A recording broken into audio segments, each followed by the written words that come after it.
Semua kita cinta Al-Quran.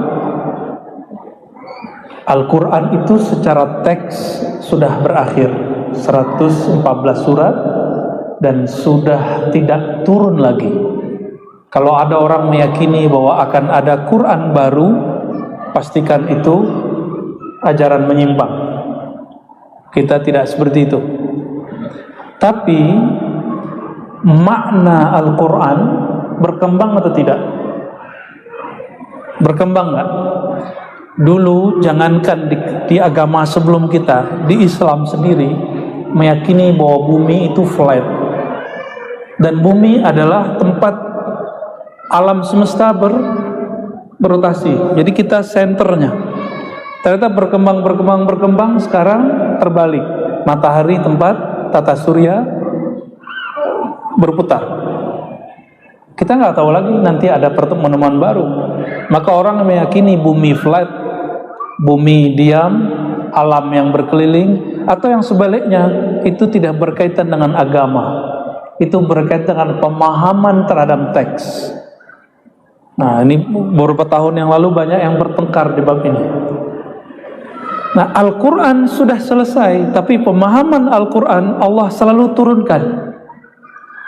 Oleh karenanya, orang dahulu baca ayat tidak terfahamkan akan muncul teknologi namanya kamera.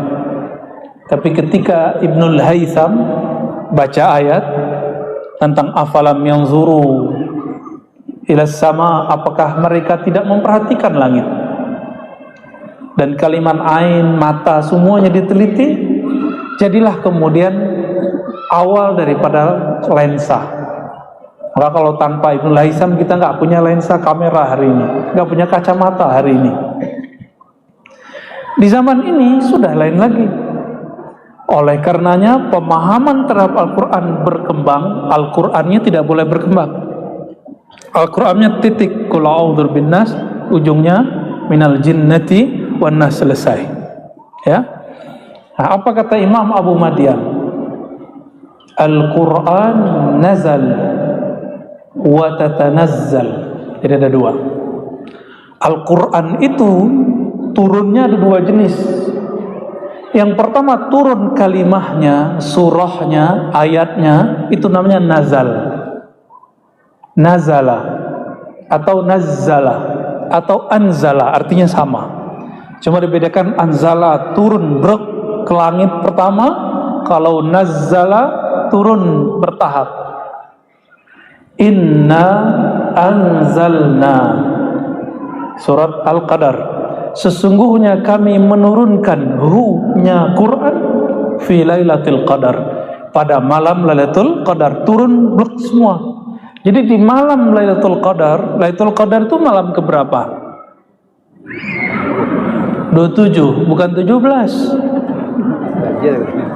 Tapi untuk memperingati nuzul Quran, karena nuzul Quran ini, Quran itu diturunkan oleh Allah kepada kalbu Sayyidina Muhammad SAW, lalu diturunkan ke kalbu para sahabat. Para sahabat berperang pada 17 Ramadan, perang Badar. Karena ahli Quran, mereka berjuang pada hari Badar. Ulama kita merayakan hari Quran itu, perjuangan ahli Quran pada malam 17 Ramadan. Jadi sebenarnya 17 Ramadan nuzulnya bukan nuzul dari atas, tapi itu pejuang-pejuang Quran sedang berjuang. Silakan cari hadisnya. Tidak ada satu hadis pun yang menyebutkan Quran turun malam 17. Silakan, kita boleh taruhan. Ya, ini taruhan beneran loh Pak ya. Boleh ambil nih tablet saya. Di sini banyak kitab, ada ribuan kitab. Tapi antum bisa baca nggak? Ya. Tidak saya temukan. Yang ada wa unzilal furqan, diturunkan Al-Furqan yaitu Al-Quran pada hari ke-24 atau malam 25. Tetapi malam yang biasanya Lailatul Qadar 27. Maka kita gabung Lailatul Qadar malam ganjil, turunnya Al-Quran malam ganjil setelah 20. Wallahu a'lam bis shawab, ya. Namun ada ulama yang meyakini Lailatul Qadar itu mulai dari malam pertama Ramadan sampai akhir Ramadan. Cuma saya tidak menemukan dalilnya. Jadi Al-Quran itu turunnya dua jenis. Satu nazala. Apa arti nazala? Turun dengan huruf, kata-kata, jumlah, dikumpulkan kata-kata jadi ayat, dikumpulkan ayat jadi surat, dikumpulkan surat semuanya 114 menjadi mushaf Al-Quran. Itu sudah selesai, itu nazala. Maka tidak ada lagi Quran. Ada teman saya yang bertanya, oh di Iran ada Quran Syiah. Kebetulan saya punya mahasiswa santri lagi kuliah di sana S2. Saya tanya, betul ada Quran? Oh enggak ada Quran baru, enggak, sama. Qurannya sama. Berarti tidak ada. Mau di sana di sini sama. Di sana dan di sini sama. Lalu yang kedua, ini yang bagian kita. Kalau nazala atau nazala turun ke Nabi Muhammad SAW. Jadi kalau nazala turunnya kemana? Allah turunkan ke Lauh Mahfuz, ke Sayyidina Jibril, lalu ke Nabi Muhammad SAW. Tapi Allah juga langsung ke Nabi Muhammad SAW. Ada yang langsung. Bahkan sebenarnya Quran itu langsung diturunkan kepada Nabi Muhammad SAW, sedangkan secara huruf per hurufnya baru diturunkan lewat malaikat Jibril. Nah, yang bagian kita ini yang menarik sebenarnya untuk zaman ini, yaitu tanazzala. Apa arti tanazzal? Bahwa Quran yang sudah sempurna itu, kita sempurna nggak? Ini yang hadir sudah sempurna belum? Belum. Memahami Qurannya sempurna nggak? Coba ada berapa orang di sini ambil misalnya saya ambil 10. Dari 10 suruh baca Quran, surah Al-Fatihah, disuruh memaknai. Maka masing-masing akan beda cara memaknainya. Apakah pemaknaan itu sudah berhenti? Maka ketika orang ngomong, hanya pemahaman ini yang benar, sedangkan pemahaman yang lain salah, itu mereka gagal paham di bab nazala dan tanazzala. Ini yang sering saya sampaikan sebelum kita masuk ke bab kolbunya. Quran suci, benar? Benar Quran suci? Kalau Ar-Razi baca Al-Quran suci nggak? Saya suci nggak? Enggak, saya nggak suci. Yang suci cuma Allah, Rasulullah.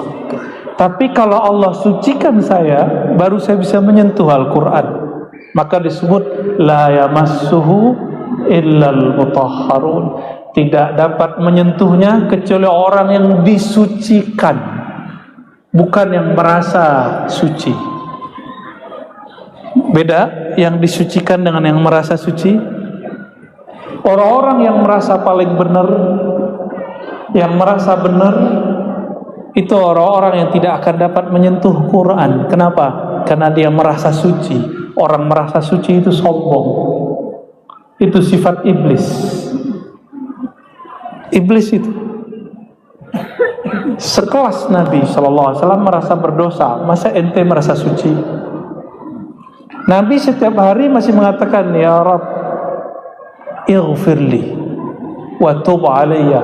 Ya Allah, ampuni hambamu ini dan terimalah tobatku. Kok ada hari ini orang baru hijrah, baru belajar Islam, terus mengatakan bahwa pemahaman agama dia paling benar, yang lain salah. Dia sulit membedakan antara Quran yang maha benar dengan dia yang belajar benar. Orang belajar benar belum tentu benar. Orang belajar benar belum tentu benar. Nah, kita sedang belajar benar. Jadi saya menghimbau kepada siapapun yang sedang belajar, sedang ngaji, sucikan Quran, jangan sucikan pemahaman kita terhadap Quran. Yang punya faham terhadap Quran siapa? Ustadz. Benar. Ustadz itu manusia, bukan nabi. Ustadz bisa salah. Oh, dia kan tamatan ini, dia gelarnya ini, nggak ngaruh. Ya, apapun gelarnya, walaupun gelarnya 7 ditambahin ALM, almarhum, tetap aja dia bukan yang suci. Bapak Ibu, saudara-saudari bukan Allah, apa kata beliau? Al-Quran nazala wa tanazzal, fanuzul qad mada wa tanazzul bakin ila yaumil qiyamah. Quran sudah selesai, tetapi pemaknaan Quran belum selesai. Maka wa tanazzul, jadi ada nazal, nuzul, ada tanazzul. Tanazzul baqin ila yaumil qiyamah. Sedangkan tanazzul, turunnya pemaknaan Quran ke dalam kolbu akan berlanjut sampai kiamat. Ini yang ngomong Imam Abu Madyan, disebut tanazzul. Maka orang siapa saja yang mendapatkan makna Quran, dia pewaris Nabi sallallahu alaihi wasallam. Mungkin nggak pewaris Nabi suka melaknat? Mungkinkah pewaris Nabi suka cari kesalahan-kesalahan orang? Hari ini orang-orang yang mengaku dirinya ulama suka nyari kesalahan orang lain. Dan kita menghimbau, ini kebetulan ada teman-teman majelis ulama. Majelis ulama itu bukan majelis juri penyesat aliran-aliran, bukan. Majelis ulama itu majelis pembimbing umat. Sepakat? Bukan majelis untuk menyesat-nyesatkan aliran-aliran. Kalau ada aliran, bimbing dulu, nggak mau dibimbing baru sesatkan. Ini bukan ngajarin, tapi kita ngingetin aja, ya. MUI bukan KPK. KPK aja udah berubah. Dari dulunya suka tangkap tangan, sekarang sudah suka mengedukasi. Nggak langsung tangkap. Dulu kan kayaknya prestasi. Setiap kali hari Jumat, masih ingat? Itu hari yang menegangkan. Ya, Jumat Keramat. Kami berharap kepada guru-guru kami di MUI, senior-senior kami di MUI, kawan-kawan kami di MUI, jika ada kesalahan di aliran-aliran kelompok-kelompok, bimbing mereka. Jangan langsung keluarkan fatwa, apalagi cuma jawaban lewat WA, apalagi lewat website. Tidak elok, enggak elok, ya. Jangan salahkan nanti jika nanti banyak pengawasan majelis-majelis, lembaga-lembaga, nanti mereka menyerang majelis ulama. Jangan sampai. Saya mencintai MUI karena guru saya lama di MUI, ya. Walaupun saya tidak mau masuk MUI, Kiai, ya, karena nggak kuat, belum pantas disebut ulama. Saya jadi guru ngaji aja, ya. Ini jauh nih, Pak Dokter sini nih, ya. Allahumma sholli ala Muhammad. Kita perhatiin dari tadi kayak kenal deh, ya. Allahumma sholli ala sayyidina. Al-Quran selesai, pemahaman Quran tidak selesai. Maka nggak layak orang ngomong saya paling alim. Cukup Sayyidina Musa yang mengatakan aku paling alim. Setiap orang yang disayang Allah ngomong aku paling alim, tunggu, nanti akan ada teguran dari Allah Subhanahu wa ta'ala. Wa tanazzul baqin ila yaumil qiyamah. Jadi pemahaman Quran itu akan turun ke dalam kalbu sampai kiamat. Ingat, rumusnya kemana turunnya? Kalbu, bukan ke sini. Ilmu kalau cuma hanya nambah di sini, hobinya debat sama cari kesalahan orang. Tapi kalau turun ke dalam kalbu, dia sudah nggak sempat cari kesalahan orang karena di dalam kalbunya sudah banyak kesalahan. Apa kata Rasulullah sallallahu alaihi wasallam? Idza adnaba al-'abdu, jika seorang hamba berdosa, maka terjadilah di kalbunya ju'ila fi qalbihi nuqtatan sauda. Ada bercak noda hitam di kalbunya. Kita punya cerminnya ada bercak, nutupin bagian wajah. Bisa lihat muka nggak di situ? Dia bisa lihat muka. Itulah sebabnya ada orang-orang yang dia nggak sempat ngaca, akhirnya dia lihat muka orang lain. Apalagi kalau kolbunya sudah retak. Retaknya kolbu kalau sudah syirik. Kolbu retak itu bukan kena patah hati, itu urusan kaum alay. Retaknya kolbu dalam ilmu kolbu itu ketika dia berpaling cintanya kepada selain Allah Subhanahu wa ta'ala. Itulah syiriknya kolbu, syirik khafinya kolbu. Ketika kolbunya bergantung kepada selain Allah, walaupun lisannya baca la ilaha illallah. Dosa yang berbahaya itu bukan hanya dosa mata, dosa telinga, dosa lisan, dosa tangan, kaki, kemaluan, itu sudah tahu kita semua. Cukup diistighfarkan, tobat, berniat tidak mengulangi. Tapi kalau dosa kolbu, sering tidak sadar kita melakukannya. Coba yang duduk sekarang, hati-hati, terbersit gak merasa lebih baik dari yang di samping? Merasa lebih solehah dari yang di samping, yang di depan. Terbersit sedikit, langsung di kolbunya ada noda. Itu kalau main kolbu itu bahaya. Dan yang mampu untuk membersihkan cuma la ilaha illallah, ya. Jadi orang-orang yang kolbunya penuh dengan la ilaha illallah, mau dimasukin yang lain juga nggak bisa. Ketika godaan-godaan duniawi itu sangat kuat, jadi suatu kali ada seorang yang hamba Allah, rezeki datang terus kepadanya. Orang ini senang juga baca kitab Al-Hikam.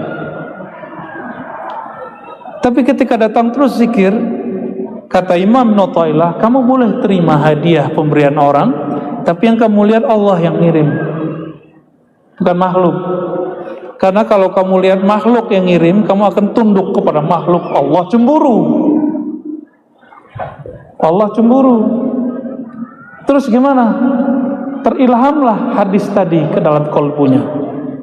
Maka dia banyak-banyak baca la ilaha illallah. Nah, Imam Abu Madian, salah satu imam yang seperti itu.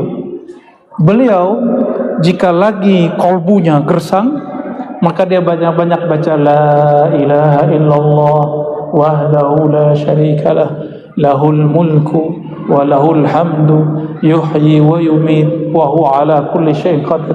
Ini zikir sudah biasa, tapi efeknya luar biasa. La ilaha illallah wahdahu la syarikalah. Kalimat tengahnya penting, lahul mulku wa lahul hamdu. Kekuasaan milik dia, kekuasaan abadi milik dia.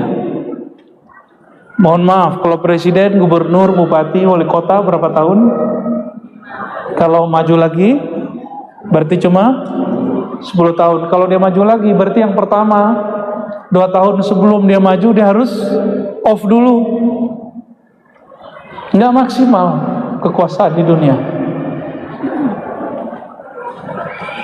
Itu kekuasaan, ini jangan lupa, nih kalau para asatis, itu kekuasaan zahir. Ada kekuasaan dakwah, ada kekuasaan bisnis.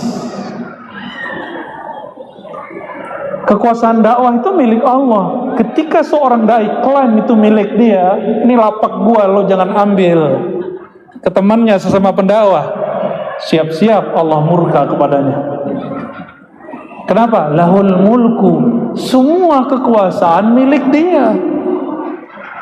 Termasuk para pebisnis, apapun bisnisnya. Selain kekuasaan Allah, ada masanya, kadang naik, kadang turun, kadang naik, kadang turun, begitu terus. Pandemi, semua orang berbisnis di Bandung, nggak hanya di Bandung, di mana-mana, semua kena hajar, jatuh tiarap. Tapi ada beberapa yang dapat berkah, benar nggak?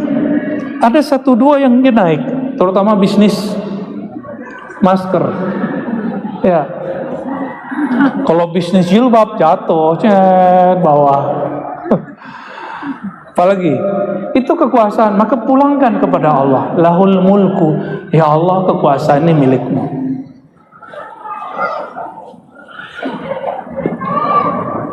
Lahul mulku wa lahul hamdu. Lahul hamdu penting lagi. Baginya semua pujian. Bolehkah kita dipuji orang? Boleh. Boleh dipuji nggak Kiai? Boleh. Yang penting yang maha terpuji Allah, maka kita kembalikan pujian kepada Dia. Saya sering nanya, apalagi yang suka merias-rias jilbab ya, wajah. Itu wajah siapa yang punya? Beneran. Jadi kalau yang dipuji siapa yang senang? Oh yang senang dirinya.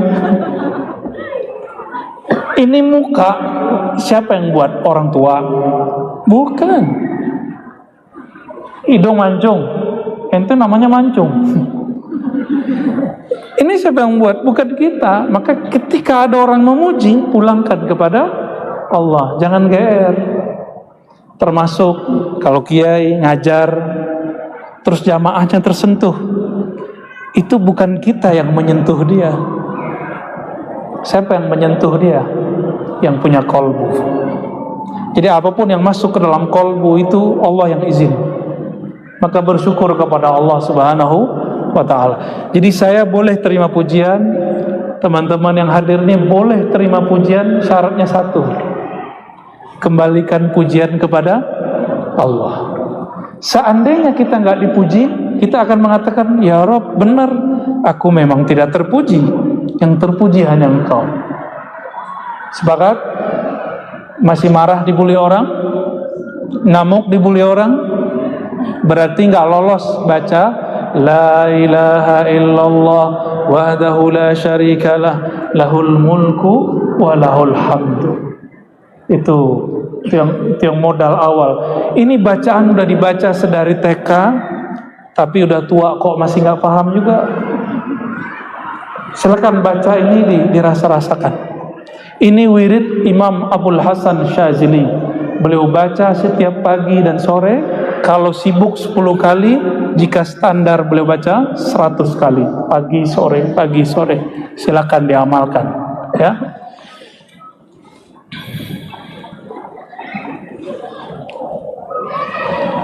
Jadi ilmu Al-Quran turunnya kepada qalbu Nabi. Maka yang dapat mewarisi ilmu Quran itu hanya orang-orang yang qalbunya dibersihkan dari selain cinta kepada Allah dan Rasulullah sallallahu alaihi wasallam. Maka berkatalah Imam Ibnu Alan ad-Dimashqi, inna salika iza zakka nafsahu aw qalbah. Seorang murid, seorang hamba, jika dia bersihkan kolbunya, zahirnya, maka Allah akan isi dengan yang bersih. Nah, ini sering kita kasih contoh. Ini gelas kalau kotor, ada tai di dalamnya, dimasukin jus paling kita suka, mau nggak? Nggak mau. Airnya bagus, gelasnya bersih, tahu-tahu lalat masuk, mau minum? Nggak mau. Paham maksudnya?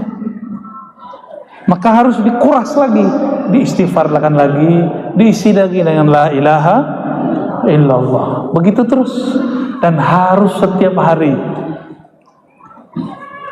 Yang masih galau ada nggak? Hah? Yang masih galau ada nggak? Ya nggak usah angkat tangan deh. Obat galau itu cuma la ilaha, nggak ada lagi. Saya sudah cari kemana-mana, kan kita pernah galau juga. Sampai sekarang juga masih galau. Allahumma sholli ala sayyidina Muhammad.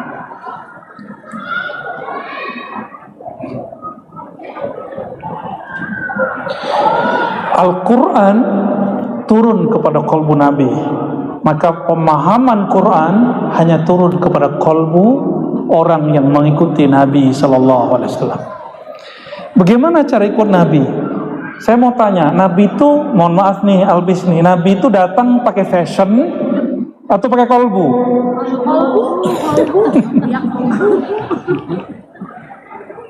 Jadi Nabi itu ada fashionnya nggak? Ada stylenya nggak Nabi itu? Atau Nabi fleksibel orangnya? Sangat fleksibel.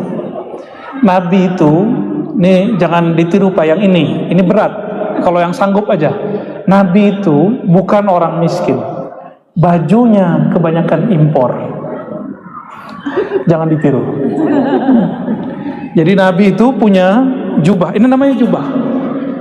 Ini jubah. Makasih ya Albisya. Ini jubah, Nabi itu ada jubah Syamiyah atau disebut jubah Rum. Jubahnya itu ada ikatnya, ada kancingnya.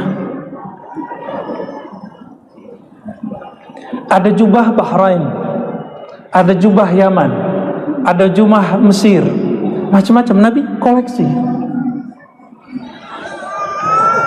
Gimana Nabi koleksi? Ada yang beliau dikasih hadiah, ada yang beliau beli. Nabi itu suka beli juga. Beliau masuk ke pasar, beli kuda. Tuh, kuda Nabi beli langsung. Tahu-tahu dikerjain sama Arab Badui. Udah beli, kata orang Arab Badui, ente belum beli. Dia nggak tahu yang diajak ngomong adalah Rasulullah SAW. Nabi itu sering masuk. Karena Nabi ini dulu pedagang, jadi suka bertransaksi. Apa kata orang Arab Badui? Muhammad yamshi fil aswaq, kata mereka. Apa-apaan Muhammad? Kok seorang Nabi jalan-jalan di pasar? Kok Nabi suka belusukan gitu? Tapi Nabi belusukan bukan pencitraan. Nabi itu belusukan asli rohaninya. Allahumma sholli ala Sayyidina Muhammad. Jadi kolbu Nabi yang ditiru, karena kolbu nggak berubah, kolbu beliau. Kolbu kita yang berubah-ubah. Kalau style berubah kan? Cobalah tanya orang-orang yang buat fashion. Setiap tahun pasti berubah. Apalagi yang nambah. Kita bilang biasa aja, ditambahin lagi ya kan? Emang begitu. Nabi SAW memakai jubah orang-orang yang dulu dipakai oleh pendeta-pendeta di Rum. Dipakai oleh beliau. Maka disebut jubah Rumiyah, jubah orang Romawi, jubah yang dipakai orang-orang di Syam. Jadi Nabi sangat fleksibel. Ketika Mekah masih musyrik, Nabi tidak mau ngikutin model rambut orang musyrik. Orang musyrik itu rambutnya belah tengah atau belah samping. Maka belum ngikutin ahli kitab ke belakang. Jadi nggak benar kalau ada ustadz kiai mengatakan bahwa Nabi tidak pernah ngikutin model selain bangsa dan Arab. Ada hadisnya Sahih Bukhari Muslim. Beliau mengatakan inni uhibbu an attabi'a ahlul kitab fima lam yu'dar, fima lam yu'mar. Aku suka mengikuti ahli kitab selama itu tidak ada perintahnya. Jadi Nabi itu stylish. Jadi para kiai jaga modelnya, pakai sarung tapi yang rapi. Tapi kiai saya punya model yang dahsyat. Kiai kami ahli hadis, Kiai Ali Mustafa Yakub, bajunya kemana-mana putih. Kalau putih nggak ditanyain, nggak diliatin, ini merek siapa kan nggak bisa dicek. Ya. Enaknya pakai baju putih Pak. Maka saya pakai baju putih. Khawatir nanti teman-teman di sini kasih dipakein jubah. Allahumma sholli ala Sayyidina Muhammad. Kenapa Imam Abu Madian berani mengatakan Quran yang diturunkan kepada Nabi Muhammad SAW sudah selesai, tapi makna Quran belum selesai, terus turun. Ini kan berani ngomong begitu, karena beliau pernah mengatakan berdasarkan hadis Nabi, istafti qalbak. Jadi ada orang datang kepada Rasulullah SAW dan bertanya, wahai Rasulullah, kalau aku punya masalah, sedang engkau tidak ada, ulama tidak ada, kira-kira begitu kalau diterjemahkan secara bebas. Apa jawaban beliau? Engkau punya kolbu, mintalah fatwa ke dalam kolbumu. Sayang sekali para dai, para ustadz tidak mencontohkan itu, sehingga jamaah tidak berpikir dengan kolbunya, mereka berpikir dengan emosinya. Kita doakan semoga ulama kita, doakan saya juga, semoga kami termasuk orang berpikir dengan kolbu. Amin rabbal alamin. Gimana mau berpikir dengan kolbu? Kolbu tidak pernah dilatih. Maka berkata beliau di bagian tengah sini, apa kata beliau? Ini teguran buat kami, buat kita semua. Man u'tiya lazzatal munajah. Siapa yang diberikan kelezatan bermunajat kepada Allah,